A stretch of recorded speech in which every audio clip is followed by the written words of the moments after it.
To get this thing rolling. So firstly, thank you all for coming today. Thank you all for the interest and also for having me here. Serena kept saying it earlier that I'm an outsider, that today it was supposed to be only teachers sharing their experience, but she made it happen actually because I told her I would like to come as a guest and pretty much just educate people on the things that I'm passionate about, which is nutrition, fitness, and health. So that's basically the topic of what we are going to be doing today. As you can see here, the title is Health Solutions for Busy Individual Looking to Create a Work-Life Balance, Improve Productivity, Metabolism, Body Composition. I did not just name the presentation Fat Loss Workshop or Weight Loss Workshop because I think it's just always much more bigger than that, okay? Like it's always about health, longevity, functionality. So today we're gonna be going into a broad perspective of nutrition and health, and the cool part is that once we figure those out, once we nail those, we actually lose weight effortlessly, okay? So, but first, a quick background about myself and who I am. My name is Chris. Firstly, for those of you who just came, you can call me Chris. I come from an island that people confuse with a cartoon, which is Madagascar. Not sure if you guys have heard about the place. I came to China in 2017 for an MBA initially, and then I went into a PhD. Decided to drop out of my PhD after 2 years because I was just eager to go full-time in coaching. And at the moment, I'm a group class teacher in 2 gyms downtown, as well as the owner, and also, if I can say so, the manager of my own nutrition coaching program, in which my mission is to help busy professionals. Again, as the title is, busy professionals create a work-life balance, create that healthy relationship with food, and basically just turn themselves into the healthiest version of their self. So technically, my entry in the fitness world was kind of a controversial way of going in there because I basically started to go to the gym because of a depressive phase. I was basically heartbroken because of a bad relationship that did not end well. So I was in that phase where I was looking for ways to basically improve my self-confidence, to basically just kind of like not feel ugly, right? So that's basically what got me to start working out, and ever since I just fell in love with the process.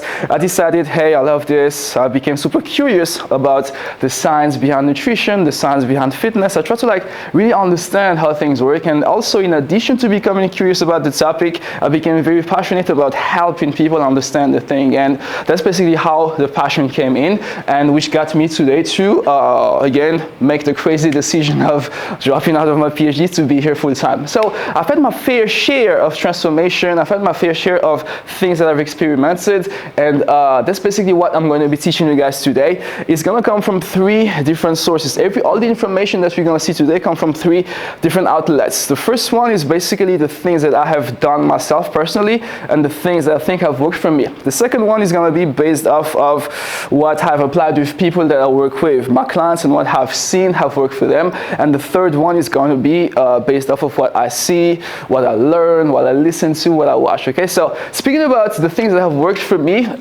so I'm pretty sure we have all heard about diets, all right? We have all heard about intermittent fasting to lose weight. We have all heard about keto diet, low carbs, and stuff like that. And if there's one person that have actually been a huge obsessive guinea pig of his own self, he's been me. I've been tried almost every diet that were under the sun. I've lost weight, but the problem was that there was this kind of component of unsustainability in each one of them, which means I would lose the weight, I would gain it back because I would not like the lifestyle. So with time, you end up figuring ways to work around and to pretty much create something sustainable. And very recently, I have achieved this transformation right here, which is if you guys follow me or not on social media, I've documented everything. So this is pretty much me in 2 months. It's not too clear, but I hope you can see clearly. I've basically lost 6 kg in 2 months without actually doing any sort of special diet, without doing hours of cardio, and while still enjoying some food freedom, which means I will still be going out, eating out, having some sort of balance between what is healthy and what is tasty, okay? And that's pretty much what I'm going to be teaching you guys today. I'm going to teach you guys the hacks in which you can optimize nutrition, activity, as well as everything around your lifestyle so that you can also maybe move towards a better version of yourself. Does that sound cool? Does that sound like something you guys would be interested in? Okay, awesome. So before we move forward, again, as I said at the beginning of the presentation, it's always way much more bigger than weight loss. So right now, I want you guys to ask yourself first if you have another goal than just weight loss, because the reality is when you look at weight loss, okay, you want to lose weight, you want to have abs, you want to get ready for summer. This is your goal.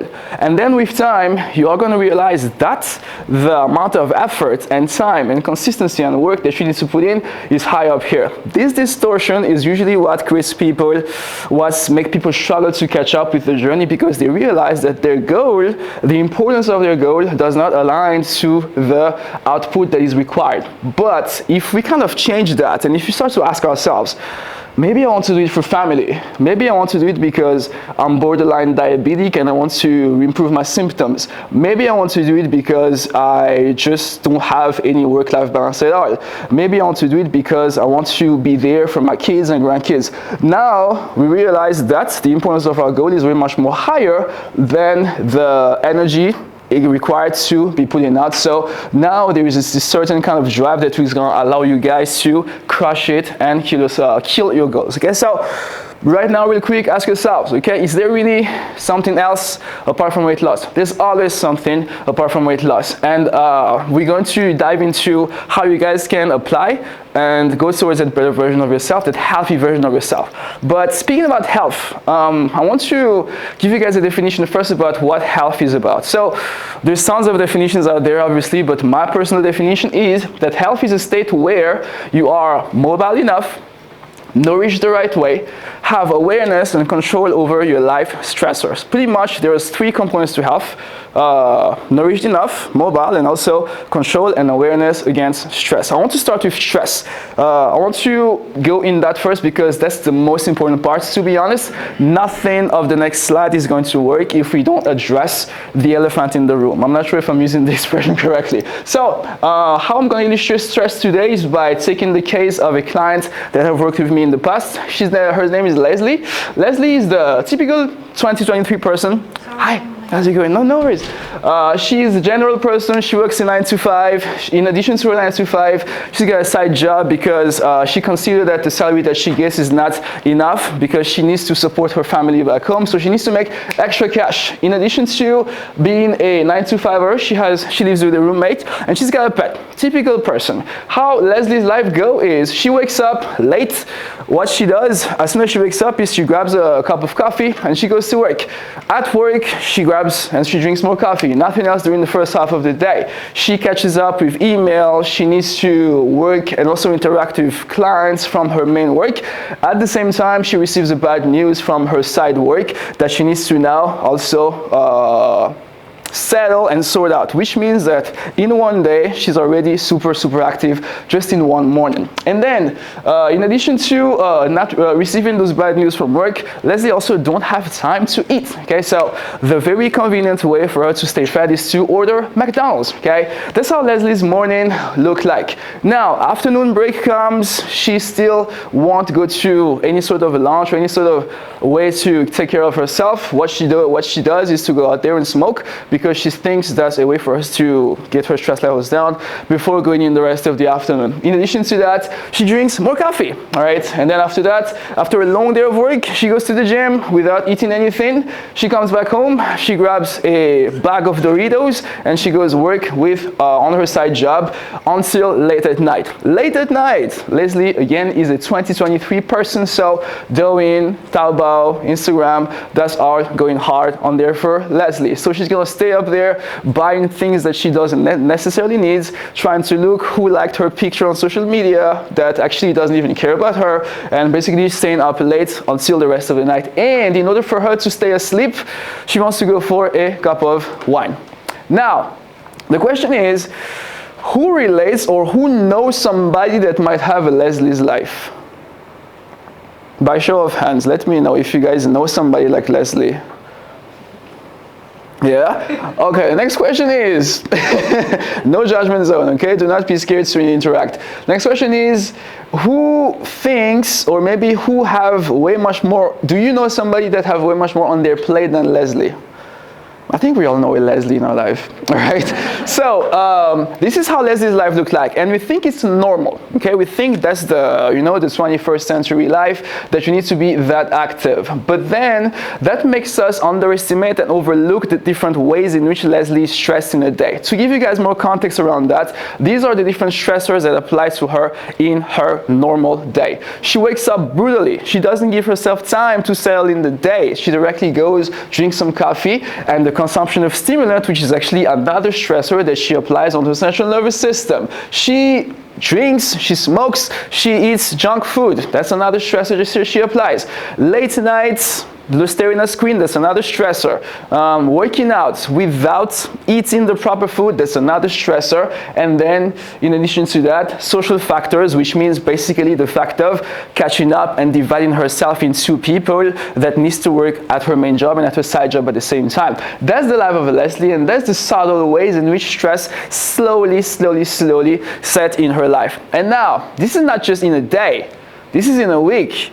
This is in a month, this is in a year, and this is in several years. So now we start to understand how actually chronically overstressed she is. And now when we look at how stress is going to affect her, I'm actually going to take her away now and generalize the thing. The things that an overstressed and chronically stressed person is going to do is, firstly, have cravings.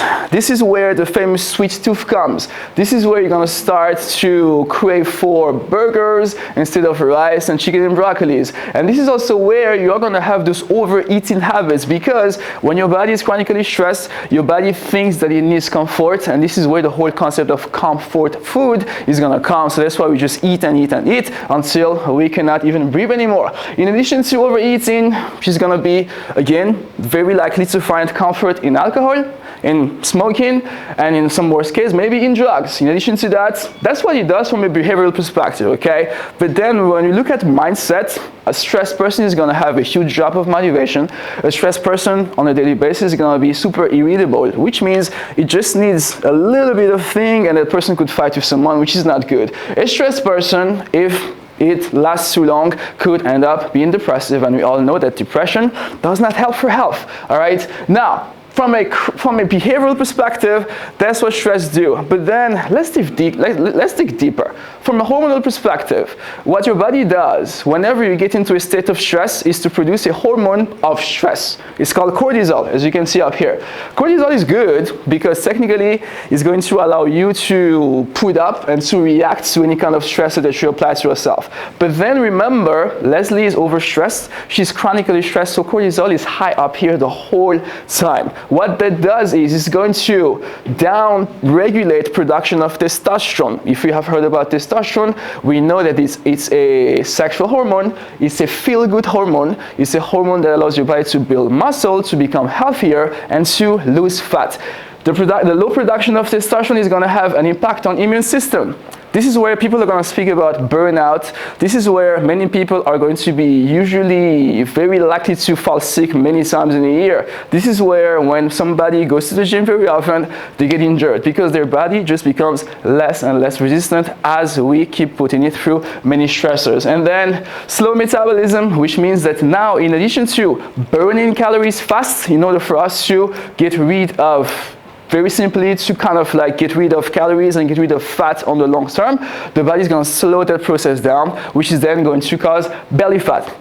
I'm insisting on belly fat because there's such a big correlation between the two. So when we look at our central nervous system, okay, 60% to 70% of our nerves are connected to our gut, which means that when the production of cortisol happens, it goes through the nerve, right? So when we know that there's many nerves in the stomach, that's when it makes sense that the stomach, the belly, is the part that becomes soft and it becomes very likely to retain fat. And that's what a chronically stressed person experiments in terms of body composition change. This is where sometimes you see people who are not necessarily fat, who are not necessarily big, but this is super thick, and that's usually because there's a lot of stressor in their lifestyle. So the takeaway from here, guys, is Stress is not just the fact of being stressed. It's not just, oh, I'm stressed out by this thing. Oh, this stresses me out. This gets on my nerve. Stress can be a reaction. Stress can be an activity. It can be an environment. Stress can be food. Stress can be a time in the day. Stress can be a way of reacting to something. Keep in your mind that as soon as you provide extra energy, physical or mental energy to react to something, that's a stressor. That's how we want to see stress. So now our mind starts to see things clear in terms of, wow, I'm actually super stressed in the day. And then nothing in the next page is going to work without proper stress management. I need to be upfront about this. I've been coaching people for 4 years now, and the first thing that they usually look for whenever we start is the new diet, is the magical strategy, like, okay, make me lose 20 kg in 2 months. But the only thing we do for the first couple of weeks usually is just manage stress, and then magic things happen. So that's basically the thing about stress. Now we're gonna move to nutrition. Again, I say stress is super important. That's why I have spoken about it first. Assuming that now we have that control on stress and that we have built that awareness around stress, we are now ready to kind of see nutrition and how to deal with that. So I'm not going to be super technical today because I feel like the information regarding nutrition is just too technical. I feel like if you want to be able to apply something to a lifestyle, it needs to be something that is easily digestible and understandable. So this is how I'm going to explain you guys how nutrition works. Your body is a car. It's a Lamborghini, okay? I think we are even worth way much more than just a Lamborghini, if you think about it, okay? Super cool to think of it. So, the Lamborghini, in order for it to work and to move wherever you go, needs an engine. I'm not sure if it's in the back or in the front part of the car. Clearly, I never had a Lamborghini. In addition to the engine, you need to have fuel, okay? Maybe it runs on gas, maybe you got a test, maybe you want to be a Tesla and run electricity, but that's pretty much how a car works. And then sometimes you might act spoiled, sometimes you might want to customize, make your car look better. Sometimes the car might break and you might get in accidents where you need to repair some things. So your car always needs parts and accessory. The same thing goes with your body, guys. Your body needs to be built, your body needs to have fuel on a daily basis, and your body needs something, a backbone that is going to keep it functional and alive. We're going to start with the parts first. So the parts are proteins.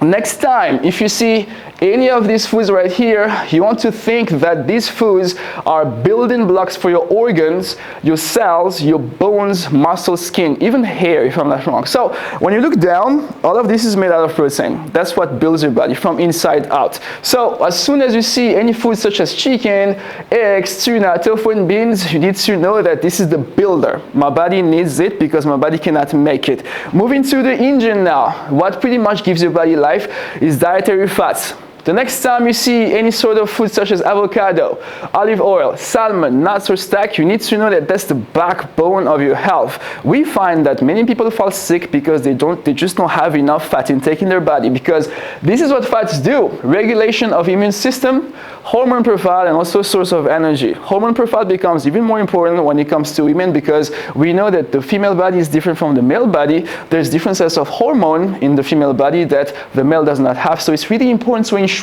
proper hormonal output, mostly as a female. Next up is going to be carbohydrates, the fuel. This food is usually very demonized in the world of nutrition and health. People say that carbs make us fat, carbs are bad, etc., etc. I'm not gonna confirm any of that. I'm also not gonna debate it. I'm just gonna give context regarding what carbs do. They regulate blood sugar, and they are a direct antagonist against stress hormone. So as you guys have seen earlier in the previous slides, when we get into a state of stress, there is that release of cortisol. So it's high up here. And then, fun thing, the way for you to counterbalance this cortisol is kind of like take it down a little bit is by consuming carb, right? So that's the cool part about carb. That's literally, I think nobody talks about. All people say is that carbs are gonna make you fat, but that's not really the case, right? Also, it's a preferred source of energy rather than fats, because maybe some people in here have counted calories before. We know that a calorie of carbs is a gram of carbs is 4 calories. A gram of fats is 9 calories, which means carbs are way much more bigger than fats. So carbs look like this. If you had to look at it from a molecular perspective, that's how it looks like, and fats are super big like this. So our body is lazy, all right? When it comes to feeding our body with that energy, our body is going to look for something easily turnable, if that makes sense, in energy. So carbs are usually the go-to because it gets broken down super quick instead of fats. Mostly because now we live in the world of high-intensity trainings. We love to go super hard at the spinning class, CrossFit class, anything, Zumba. That's high output of energy in a short amount of time. So in order for your body to ensure that it put up with that, carbs are usually the go-to. Where does all of this brings us? There is no good food or bad food. Our behavior sometimes is. Because the reality is, if we put a plate here right now with chicken, rice, and broccoli, and a plate of burgers here, we might all go for the burgers. Let's be honest. I would go for the burgers. Okay? So the thing is the behavior. Because when you look at a burger, it has buns, it has meat, it has salad and tomatoes, depending on how much you sauce it and stuff. It's kind of still the same, right? But it's just our way of viewing the food and also a way of approaching the food that is that needs a lot of work, okay? And this brings me to one of my favorite conclusions, which is we need to approach the whole food from, instead of a concept of dieting, we want to see nourishing. What happens is, whenever people think about or talk about dieting, it's like always associated, hi, how's it going? It's like always associated with restriction, sacrifice, cut out this, stop that, intermittent fasting this, don't eat for this amount of time. And I just personally don't like it. I don't feel like we are supposed to have this negative relationship with food and in a relationship where we're gonna say no, no, no, no, no. I like to think of it as nourishing, because if you have followed the 3 previous slides, it's really all about nourishing. If you give proteins to your body gets built. If you give carbs to your body can move. If you give fats to your body can stay alive. So we want to look at nourishing instead of dieting. And speaking about that, I got a success story for you guys. This is one of my clients who worked with me last year. I think it's a very recent transformation. Zoe had all the odds against her. Okay, she came from a background of eating disorder. If you guys have heard about that, you guys know that it's really hard psychologically. She was scared of food. Every time we would create a prescription for her, she would always ask so many questions about, is it gonna make her lose weight or gain weight? Is it gonna make her sick, etc., etc. So we really had to go a little bit deeper in terms of making her understand that, hey, if we know how to eat the right thing and if we know how to use the food, it is actually gonna help you. Zoe here went from 72 to 67 kg without dieting, which is cool. All we did was to fuel her with the body that it needs. We did not teach her to do any caloric deficit, because obviously when you come from an eating disorder, you gotta be sensitive with those kinds of things. We just taught her, this is your goal of this special nutrients in a day. Try to do this special activity and it's gonna change. So here she is, losing weight without actually trying and being able to eat pasta completely guilt-free, which is cool. Now we're gonna move to the next part of the presentation, which is movement and physical health, right? So whenever it comes to physical health and fitness, right, just the fact of being healthy and taking care of yourself, people always think, yeah, it's all about sport. I need to make time to go to the gym. I need to start running. I need to go to that group class where Mrs. Jones also go. There's nothing wrong with that, right? But then the question is, what if you don't have the time to go to the gym? What if you have so many problems on your body that actually don't allow you to go for high intensity trainings? What if you have never went to the gym? What if you are somebody who actually don't like to sweat? What do? Do you just make peace with the fact that you're not going to change? No, there's other ways, and this is what I'm going to teach you guys today. So in a day, okay, your body burns a specific amount of calories. Like it or not, every time you go to sleep, your body recharges its batteries. You remember the concept of the car, right? So there's a battery that our body recharges. Let's say that this is the battery. So as you can see here, 60% of this on a daily basis is going to go into keeping you alive. Which means that if you had to just stay in bed, do nothing of your day at all, and just looking at the ceiling, your body will still burn 60% of its energy. Because again, we are a machine. We are worth more than a Lamborghini. It takes a lot of work to keep us alive, all right? Next one, 20% is gonna go into non-exercise activity. What I'm doing right here is what I'll talk about. Non-exercise activity is the fact of moving. This is non-exercise activity. Like it or not, believe it or not, my body is burning a lot of calories by doing this, all right? Way much more calories than the fact of working out. Why is that so? It usually blows people's mind when I talk about it, but when you look at it from a logical perspective, okay, you just spend 1 day or maximum 1 hour, or maximum 2 hours at the gym. And that's it, right? And then after that, you go out there, you're gonna live your life, you're gonna walk a lot, you're gonna interact with people, you're gonna spend energy in a very soft way that you won't even realize for 8 to 10 hours. So if you look at the logical perspective, if you look at things from a logical perspective, you are definitely gonna be burning a lot of calories in this time gap where you just live your life rather than 2 or 1 hour spending your energy at the gym. So that's how things work in terms of energy expenditure. This means that you don't necessarily need to work out in order for you to get healthier. You just need to move more, because the reality is we live in such a sedentary period. People prefer to sit down as soon as they can. People want to take the elevator instead of taking the stairs. People want to ride their bikes instead of riding a bicycle. People want to take the DD instead of taking the subway, which adds up and then just diminish gradually the amount of physical effort that we do in a soft way, while it is such a great thing to leverage if you guys want to really take your energy expenditure up. So the takeaway is moving is superior to training, all right? You just want to move, stand up, just walk. Buy yourself a treadmill at home and do your work right there while walking. Again, I don't want you guys to take me wrong. Training is not bad, but training is not for everybody, and also training is not the only way, okay? So now, before thinking of working out, I want you guys to think, what could I do to just move more? That's the real question, and that's how you guys are going to be able to let your body feel more alive, okay? And moving on to the next part, which is going to be, firstly, does everyone follow me so far? Everything makes sense so far? Okay, cool. We're going to move to the next part. So that was the theory, okay? But now there's a problem.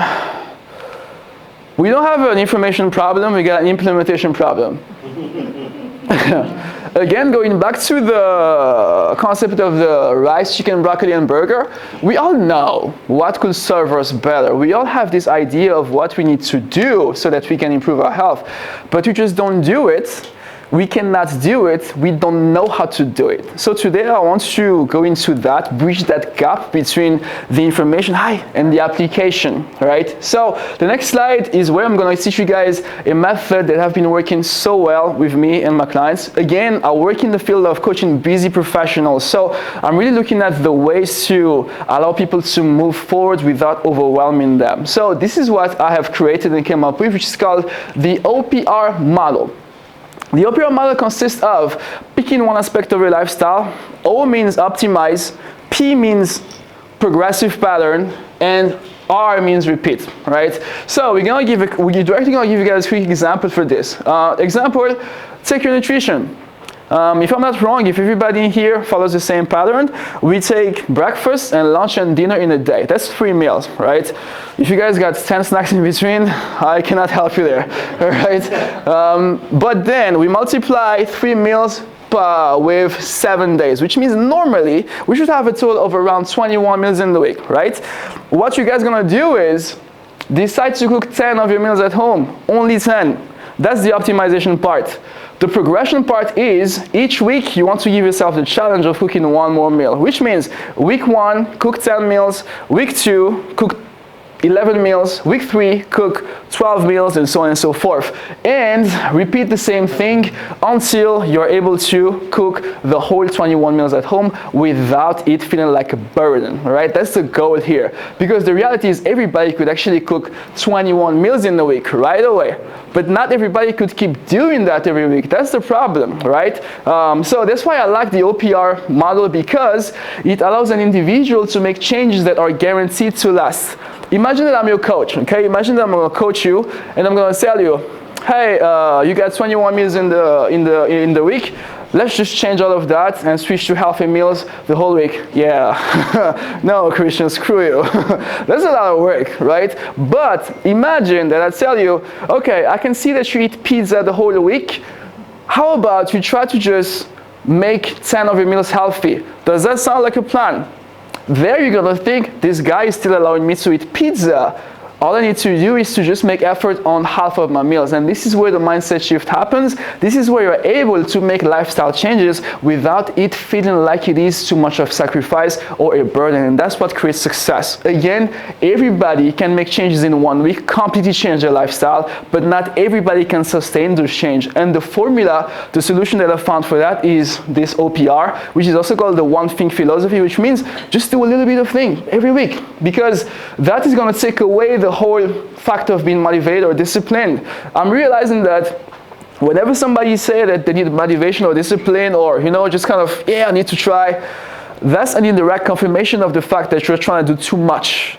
You have all of those goals in front of you, and now you're thinking, I need to be motivated to do this. That definitely means that you're trying to do something that is way out of your reach. So instead of looking for the motivation, why not just taking this down, toning the things down, and leveling, downgrading a bit,